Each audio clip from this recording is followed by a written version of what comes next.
Before the pilgrims, before the ships, there was fire in the sky, a covenant between earth and gods. Ancient tribes called it the Feast of Light, a time when gratitude kept the world alive. Centuries later, across the ocean, strangers sought a new dawn, bringing the myth back to life. They came starving, desperate, yet guided by the same invisible promise. But gratitude was not born here. It was remembered. To the Wampanoag, each harvest was sacred. They thanked the Great Spirit long before any foreign prayer. The earth feeds us and remembers who forgets. Two worlds met, one praying for survival, one offering wisdom. And so the myth was reborn, wrapped in faith, survival, and a feast of light. From fire to candle, remembrance endured. A president's hand gave thanks for a nation divided. Nations grew, boundaries widened, yet the flame remained.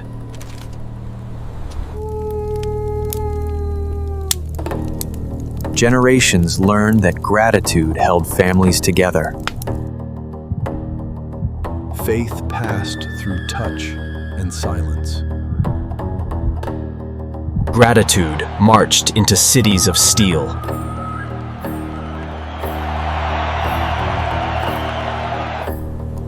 Even symbols of the feast carried the memory of flame. Across war's silence, men still gave thanks. In the modern age, the flame became electric, yet its warmth the same. But the old eyes still see the fire.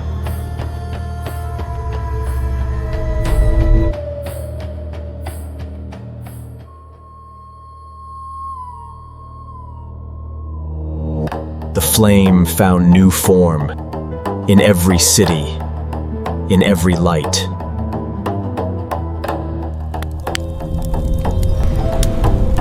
The feast was never just about food. Before the pilgrims, the tribes of the dawn fed the land with songs. Every seed remembers the hand that placed it. Every field carries the echo of those who gave thanks first. The feast was never a beginning. It was a remembering. But memory can burn, especially when forgotten. After the feast came the storm. Hunger, fear, and a silent war between belief and survival. They prayed to the same sky, but the answers came in silence. Two faiths, two fires, both reaching for the same light. For one night, the gods smiled, but dawn brings a different truth. The story would be rewritten by power, by pen, by time. Thanksgiving became a nation's myth, a tale of peace to hide the scars of conquest. But myths are never lies. They are dreams we choose to believe. In 1863, amid war, a president called his people to give thanks, not for victory, but for endurance. He turned a forgotten harvest into a nation's heartbeat. And the feast spread, year by year, from farm to city, from prayer to parade. But under every table, the old fire still burns.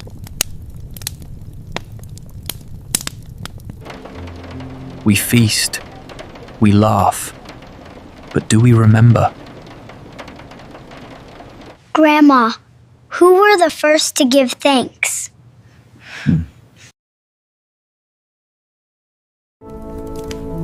Stories are like embers. If not passed, they die. The gods of gratitude wait, wondering if we still remember their name. Now, our temples are towers, our prayers digital. We share pictures of gratitude, but not the feeling itself. Yet somewhere, in the silence between screens, the ancient fire whispers. Thanksgiving is not a story. It is a spell to keep the world in balance. From ash to wing, the fire remembers rebirth. In hunger and storm, faith clung to a single flame. Each hand that plants is an echo of the first prayer. Their songs rose as smoke, carrying gratitude to the sky. The land itself became a sea of light. Even the bread remembers the warmth of creation.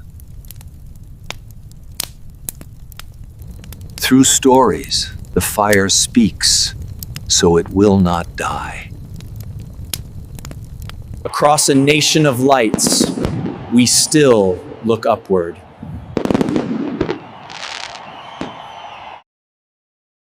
Hands joined across generations, remembering warmth beyond words.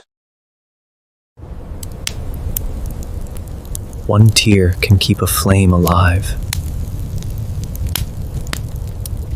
From many fires, one nation burned bright. Even when the flame fades, its memory glows. Gratitude is a power, not a word. The light travels farther now, binding every harvest, every home. Each seed is a star, each star a memory of thanks. The feast was meant to unite, yet time has turned gratitude into silence. When men forget to give thanks, even gods grow hungry. She dreamt of a world where every table burned. Centuries later, the dream is real. Our feasts shine, our souls flicker. Every flame is a promise. And promises must be renewed. The first feast returns, not as history, but as warning. Light divides. Then it remembers itself. When faith gathers, the fire answers. Each seed is a prayer that tomorrow will remember today. In every storm, unity becomes the shield. Even the smallest tear can carry the weight of remembrance. The rain tests every promise ever made. They guarded not a flame, but the memory of light. And when the storm passed, the sky remembered its promise. From darkness, the fire waits for the hands that will lift it again. From smoke, a spirit rises, reminding sky and earth to meet once more. Heat becomes harvest, and harvest becomes memory. Every spark returns to the heavens, carrying a name of thanks. And the earth answers, its heart beating in waves of light. All stories end in a single word: remember. Gratitude, once spoken by few, now shared by many.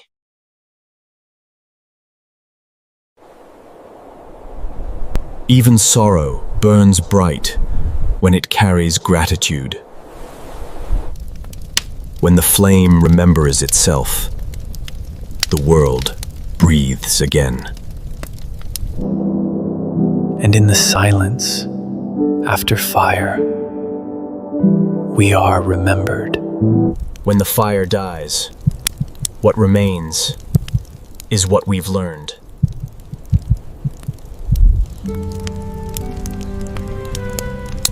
The feast was never about food. It is about remembering who we are and who we once promised to be. When the young play together, the earth smiles again. In every home, the ancient fire still speeds through silence. Across every land, the same light burns in different names. The words change, but the meaning endures. And under the same sky, the fire of gratitude rises once more. The oldest smiles carry the warmth of every generation. In a whisper, gratitude returns to where it began. The world itself becomes a lantern of memory. The fire remembers, and so must we. The dawn remembers.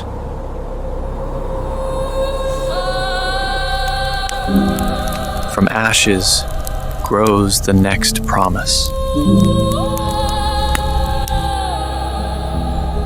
Every generation must learn to thank again.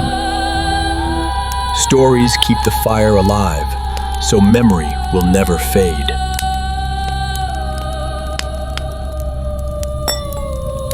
Because gratitude is the oldest fire. And when we do, the gods smile once more. Inches. From the timeless pyramids of Giza to the ancient temples of Mexico and the sacred banks of the Ganges, from Egypt to the Americas, every fire tells the same story. We live because we remember to thank. Everything we do is a form of worship, an offering to the universe. The quiet breath of the planet.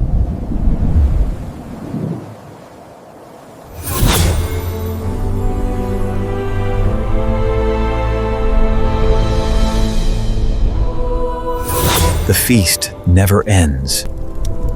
It only changes form.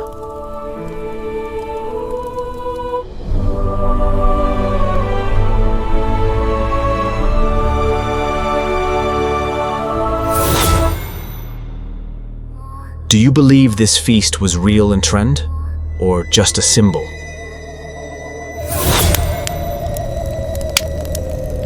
The question is, David, will you keep it burning?